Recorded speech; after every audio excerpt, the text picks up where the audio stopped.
miarabantsika fanaraka amin'ny fandaharana atiakadikely lafa misy atsika amin'izao fotoana izao a hitsidika gargote anankiray eto ampitan'le tsena misy an'le hoe bassin lavoire zay ho an'izay mpakaty akadikely a Florence no aneo ny fahaiza-mahandrony a hoentintsika ho anareo mpanaraka amin'ny fandaharana ka aleo fa hoatsotsika izy a hoentintsika hanaraka amin'ny fandaharana.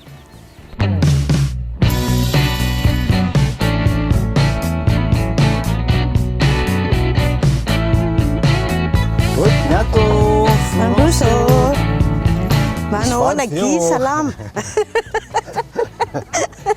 Inona baba maresaka?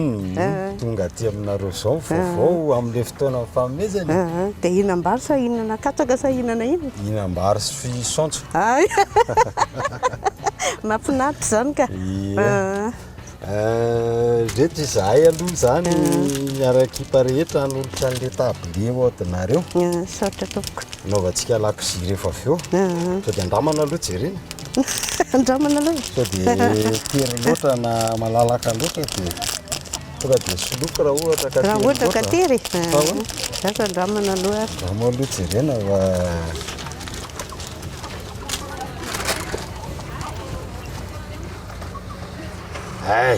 ao tsara ka. Tonga dia ao tsara. Antonony tsara izany tablie izany tsy mila soloina intsony. Ao tsara. Ao tsara. Tsara tarehy mihitsy. Manarak'izay misy an'le planche de coupe roa amby 20 taona zay tato raha tsy diso a. Dia tena tatotsika vao nahita an'le planche roa amby 20 taona. Zay no nahelany nandehanana fa nahita planche efa manakara-panondro fa ity izany mba ataontsika hoe izany dia ny fahatelo manarak'izay moa izany dia ilay fandraisan'ny RTA anjara 5,000 ariary a ividianantsika an'le kojakoja ikarakarantsika an'le sakafo spécialité an'ity toeran'ity rehefa avy eo. Dia misaotra ny RTA sady mankasitraka mihitsy satria nafinaritra ny zavanitranga tamin'ity androany ity. Tantarao ilay sakafo ary inona moa no ataontsika androany? Iditra amin'ilay sakafo izany tsika izao. Ny sakafo natao izany a ilay ravitoto sy henan-kisoa ilay fandresahana iny a. Dia ilay faharoa koba sy lafarinina dia voanjo dia akondro. Tantarao aloha ilay fanatsarana an'ilay lakozia. Nahoana ny ekipan'ny RTA tonga taty. Eo amin'ilay resaka lakozia izany a tena vitany tsara ilay lakozia satria lasa vaovao mihitsy ilay izy sady tena madio be. Fa teo aloha izy azo lazaina hoe nalotoloto kely izany fa satria 22 ans de service izany efa ela mihitsy angamba izany. Efa ela ny atezana ka lava volo ozy ny fitenenana. Dia izao izy izany ankehitriny a vita tsara sady mahafinaritra. Na ny anao sakafo ao amin'ilay izy ara dia miramirana izany ny saina satria vita tsara ilay izy. Mintsika fa tsara foana ny sakafo dia andao hitsidika an'ilay lakozia vita tsara ary ikarakarantsika an'ilay sakafo.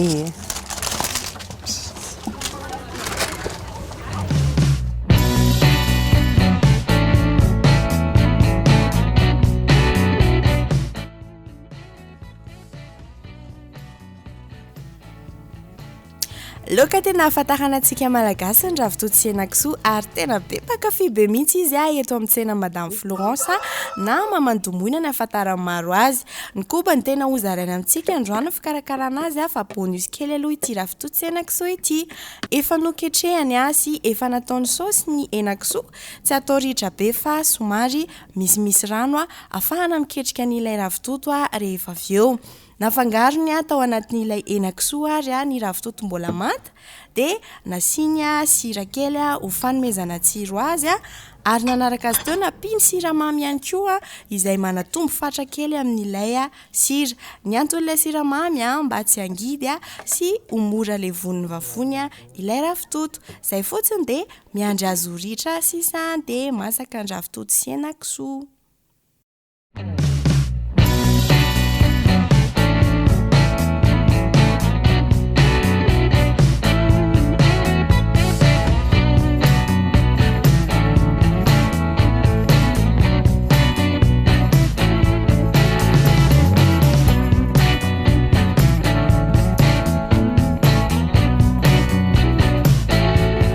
raha ny fanaovana ny kisy no ny arahantsika tamin'ny madama Adrienne tamin'ny fandarana farany teo dia mbola sakafo mety tsara amin'izao fotoana ny fialan-tsasatra izao ihany koa ity koba karakarain'ny madame Florence ity izay afaka averintsika tsara ny an-trano any satria dia mora karakaraina ary tsy mahabe dépense no mety ho an'ny olona maro an-trano na maro kilonga. Fomba fanaovana azy ary manao ahoana? Tsotra kely, potipotehana ny akondro dia maka koba azy dia kobam-bary no nampiasaina teto dia nampiarahana taminy ny lafarina, teo ihany koa ny siramamy ary ny levure chimique. Tao anatin'izay dia nanampy totom-boanjo ihany koa i madame Florence. Nafangarony ireo rehetrarehetra ireo, mbola tsy asiana rano aloha fa afangaro maina fotsiny. Dia zay vao nasian-drano.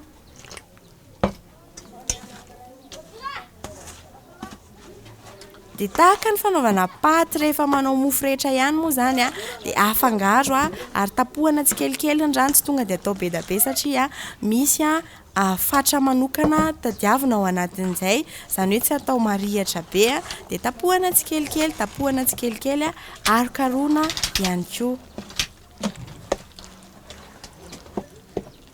Dia arikaroana foana mandra-pahazo an'ilay izy araka ny fomba fitenin'ny madame Florence azy dia hoe rehefa manoratra izay ilay paty dia izay izy ny atao hoe mety. Hitantsika ao anaty sary io izy io.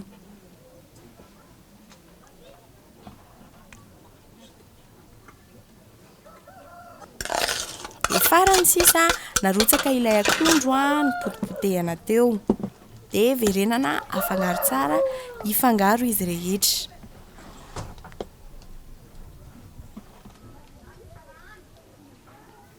Tahaka ny hoe molina rehefa manao mofo amin'ny koba azy izany hoe mofo malagasy tsara mihitsy dia irony kapoaka vaventy irony no andrahoana azy. Nampiasa vilia gasy ihany koa izy mba azahoana endriny hafa.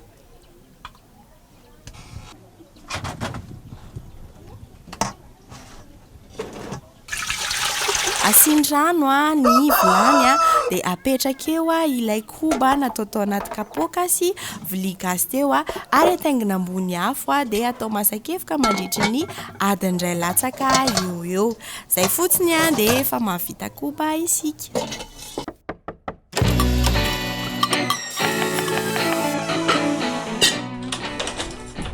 Mandra-piandry ny fahamasahan'ilay koba sy ilay nakisosy ravitoto dia anontany amin'ny Florence mikasika an'ilay hoe teo ilay hoe nampianatra teny vahiny teo aloha fa ilay 20 taona nanaovana hôtely. Hôtely gargote niaraka amin'izy telo vavy-kely Domina sy ny zandriny inona ilay secret inona ilay zava-miafina tao anatin'ilay hoe efa 20 taona tao anatin'ilay tontolo ny fandrosoana sakafo sy fanaovana sakafo teto foana.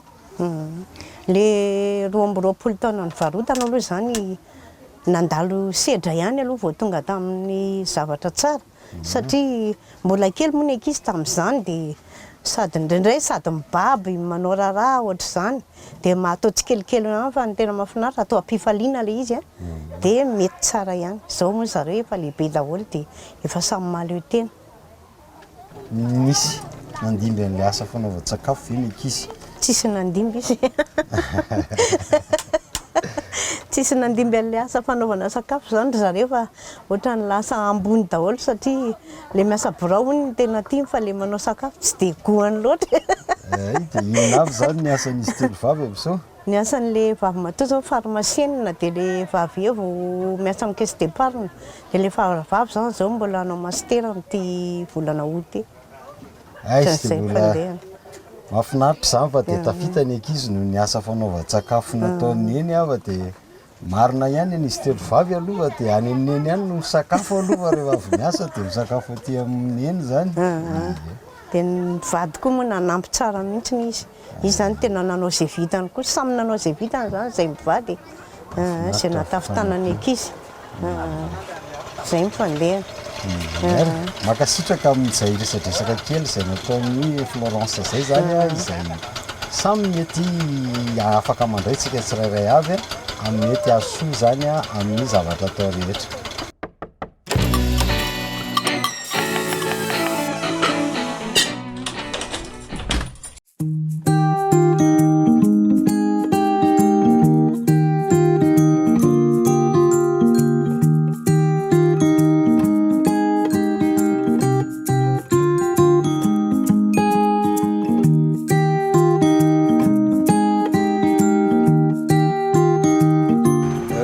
vita ny nahandrontsika sorana Florence namiotra izay fahaiza mahandro izay zany a niaraka tamin'ny ordinareo tonga fotoana ny fanandramana na dégustation tsika zao a aloha tsena matavitavy kely aloha ahafahantsika tena maheno an'ilay hoe raha fitoto zany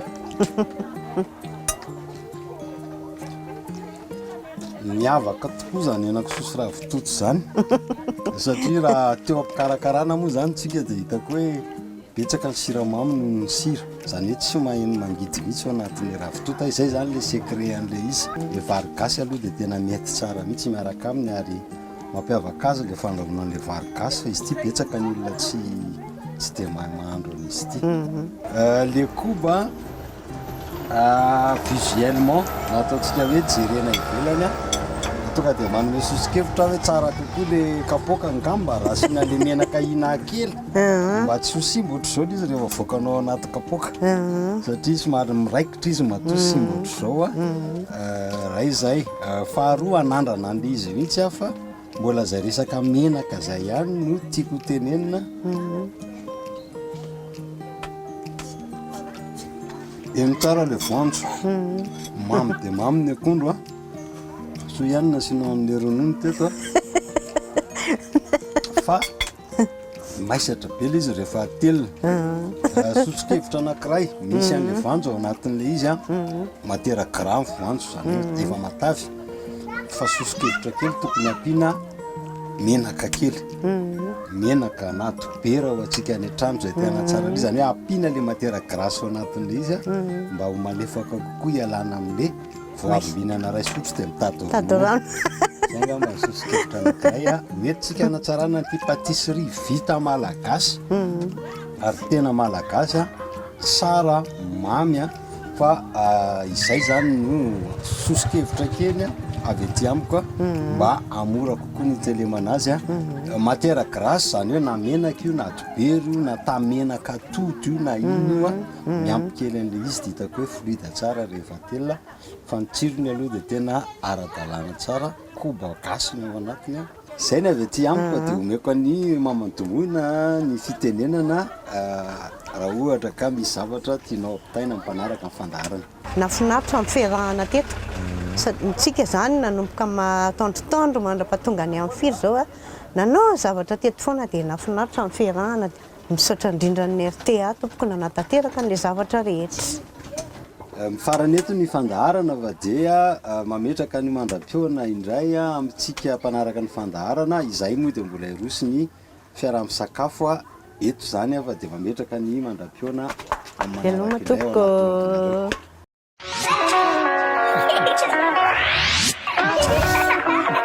miakatra ny dépense fa azo atao ronono azo atao ronono soja arakaraka izay itiavanao azy goana satria zany farany tsotra indrindra